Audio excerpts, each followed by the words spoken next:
Алтынсарин атындағы мамандандырылған мектеп гимназия интернатының мектеп президенті Жаркенов Бақнұр. Біздің білім ордамыздың оқушылары халықаралық, республикалық және де облыстық деңгейдегі ғылыми жобалардың, олимпиадалар мен шығармашылық байқаулардың жеңімпаздары.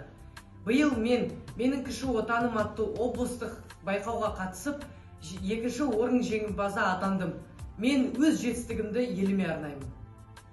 Мен Амангелді Айханым, жалпы білім беретін пәндер бойынша республикалық олимпиаданың орыс тілі пәні бойынша жеңімпазымын. Мен өз жеңісімді еліме арнаймын. Мен Әлжан Нұрғалым, 11-ші сынып оқушысы, ғылыми жобалар конкурсының республикалық кезеңінің 1-ші орын жүлдегерімін. Менің жобалардың басты бағыты IT-технологиялар. Мен өз еңбегімді еліме арнаймын. Мен Касымбалтный, 10-шы Б сынып оқушысы, жалпы білім беретін пәндер бойынша ғылыми жобалар конкурсының жеңімпазымын. Мен өз жетістігімді еліме арнаймын. Мен 11-ші сынып оқушысы Жақан Дарина. Құқық негіздері пәні бойынша олимпиаданың және ғылыми жұмыстар байқауының жүлделі орын иегерімін. Өз жетістіктерімді еліме арнаймын.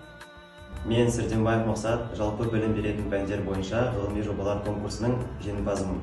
Мен өз жеңісімді еліме арнаймын.